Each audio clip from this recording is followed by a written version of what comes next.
The middle. He's in! Utah leads. Daniels for the win. Caught. It's gone.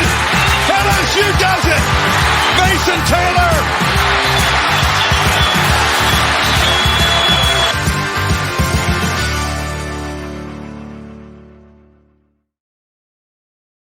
Hey everybody, I know I still have to edit that video. I'm just going to try to fly through this today. We have the USC video. You can check out the playlist up here that I'm going to share. With that being said, this video should be posted Tuesday afternoon, Tuesday evening.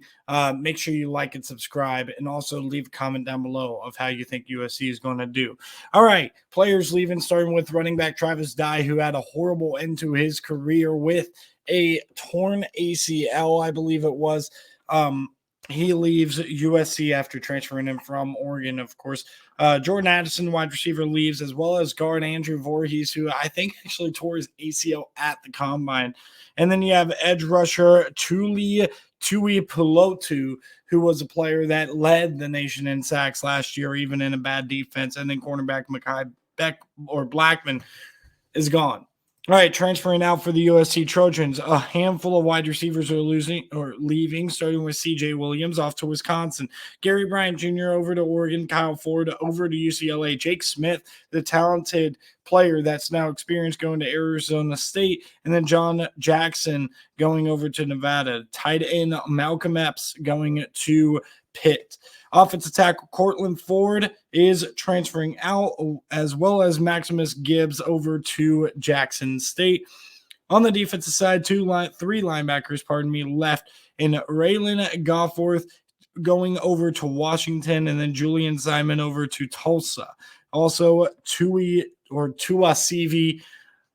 Nomura is going to Fresno State. Hopefully I didn't completely butcher that. Cornerback Latrell McCutcheon is leaving, going to Houston, and then Xavier Alford going to Arizona State, as well as Britton Allen going to Utah. Transferring in, Marshawn Lloyd comes in at running back from USC. The other USC, it's South Carolina. Wide receiver Dorian Singer comes in from Arizona, and offensive tackle Michael Tarquin comes in from Florida. Interior offensive lineman Emmanuel Pregnon comes in from Wyoming, and in Washington State, Jarrett Kingston comes in also on the interior. Defensively, a handful of defensive linemen, headlined by, of course, Bear Alexander from Georgia, and then Anthony Lucas coming in from A&M. Jack Sullivan comes in from Purdue, and Arizona's Keon Bars comes in as well. Linebacker Mason Cobb comes in from Oklahoma State. Jameel Muhammad comes in from Georgia State. And then Deuce Palmer comes in from SMU.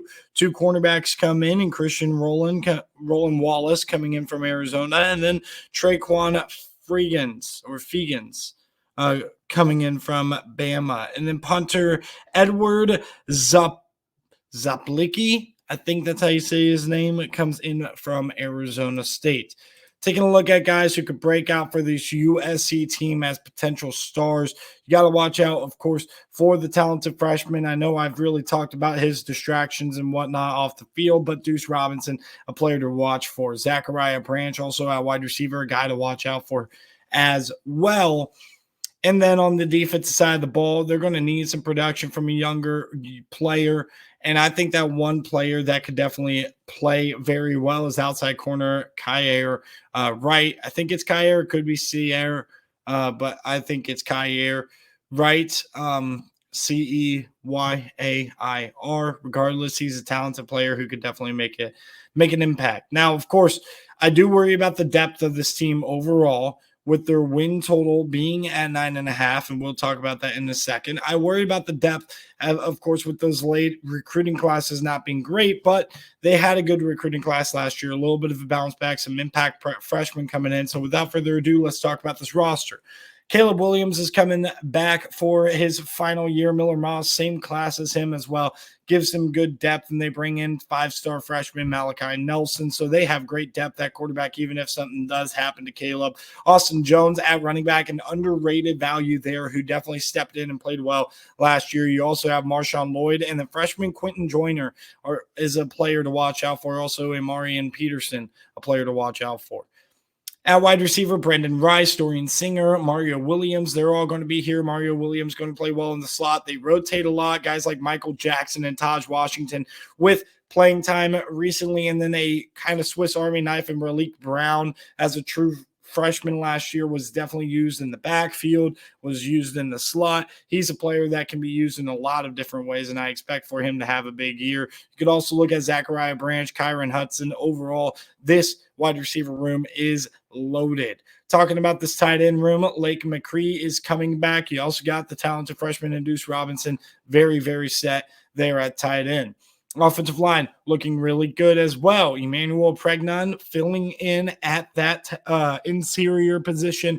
The redshirt sophomore in from Wyoming. He's going to be interesting there. Tarquin and Monheim are going to be the starters at tackle with Kingston opposite Pregnon, and then the center is going to be Didich, the returning starter at center. Now, you do have to worry a little bit again about depth. You're going to have a couple of freshmen that are going to be in that kind of next up, Alani Noah and Elijah Page. Talented kids, but freshmen playing early is not something you want. So hopefully this offensive line can stay healthy, and it does help that you have Cooper Lovelace and Gino Quinuns to help you with your depth. All right, on the defensive side of the ball, Anthony Lucas probably going to kick outside with Keon Bars and Bear Alexander inside. Jamil Muhammad, again, this is a completely retooled front four. There you go. Solomon Tuliao Pupu or Papu. He is a player that definitely is going to look to push for playing time in his final year at USC.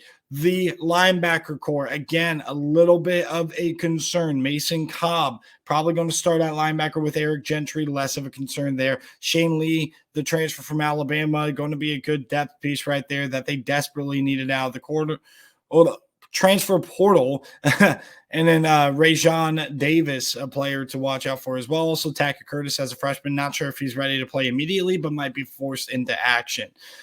Definitely Domani Jackson, the talented young player, or Sierra Wright. I'm going to go with Sierra Wright. One of those two players definitely need to pop at the outside corner. You also got Christian Roland Wallace that I talked about, who transferred in for this team from Arizona. So again, they pieced together from Arizona for sure. You're also going to have Zion Branch, Jacoby Covington, and like I previously mentioned, Domani Jackson to help with depth there. So at least you got some talent below the starting, DBs there. And then Jalen Smith at nickel.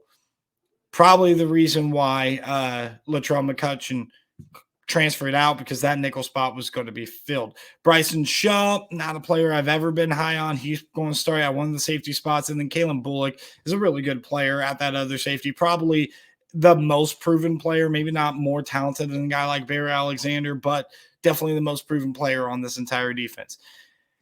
Eddie Zaplicki and Dennis Lynch are your punter and place kicker. All right, 9.5 wins, like I said. Keep that in mind as we go through this, and we'll talk about what I expect USC to do this season. All right, you start off against San Jose State. Week 0 would be in the national spotlight, but it's on Pac-12 Network, unfortunately. Regardless, that should be a win, no problem, though. I think San Jose State could be a good team. Nevada, not so much a good team. That's an easy win right there. Stanford, a mess right now in a rebuilding stage. I'm hoping that they can get things figured out with Troy Taylor, but overall, they're going to be able to beat Stanford, no problem. Then the early bye week hits right here.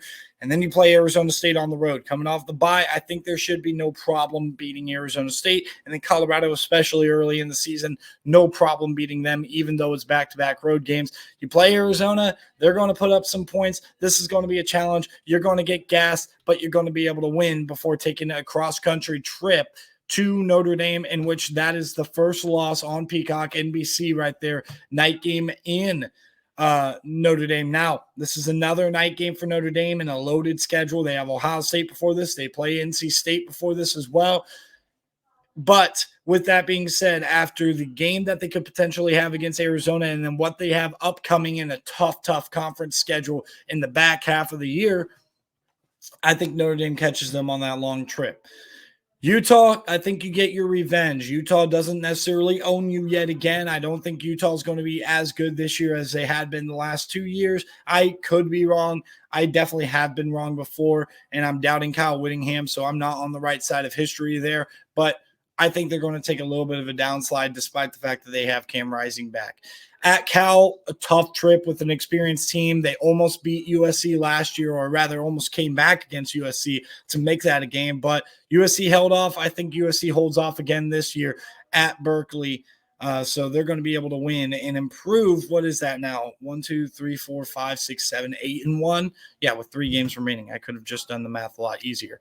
And then back to back to back, really, really tough games after you just played a couple of tough games with Notre Dame and Utah, and Cal's not necessarily a break with their experience. I think you beat Washington just out-dueling them, outplaying them as far as the passing attack goes, but this is going to be a high-scoring game. I still have a little bit of concerns about Washington's secondary the same way I have concerns about the back seven at USC. So I'm going to go with the win for the USC Trojans at home against the Huskies. And then Oregon and UCLA, I don't know why it came out like that, but whatever. I must have messed something up. Regardless, Oregon and UCLA, I think you split those. At Oregon is going to be a tough trip. Late November, might be a little bit chilly, not exactly used to that. And you're going to play a really, really good defense at Oregon. I think that Oregon gets you to give you your second loss and probably knock you out of the playoff, but that does not knock you out of the Pac-12 championship race. You beat UCLA to be 8-1 and 10-2 overall, but 8-1 in conference. So is that enough for USC to make it to the Pac-12 championship? A lot of people would say yes, but there is an omission that can be very impactful. And a team that I have not predicted yet, they do not play Oregon State. So if Oregon State goes 8-1 and USC goes 8-1, or if there's some sort of three-way tie scenario between, I don't know, Oregon, Washington, and USC, or Oregon State and USC, or whatever, there's some sort of scenario that could leave them out with one loss, and that's one problem with not having divisions. I'm telling you right now, as we go to these super conferences, 16, 18, 20 teams, please give me divisions, because this is the mess we're going to get, and we had this mess last year. Utah got the invite over Washington, and the reason why, I have no idea. Utah lost an out-of-conference game. Washington did not. Washington was 10-2, and Utah was 9-3. They had the same conference record. They didn't play. They had similar opponents. And, of course, you know, like Utah beat Arizona State, but then lost to Oregon, who Washington beat, and it was just a mess. But nobody talks about it in the mainstream, despite the fact that Washington probably could have been that team represented in the Pac-12 championship, and I felt like they probably should have been. So with that being said, I have opinions about everything. That's my latest opinion. Thank you guys for tuning in. Really appreciate it. Make sure you check out that playlist. Like I said, without further ado, we're going to end this video. We'll see you guys next time.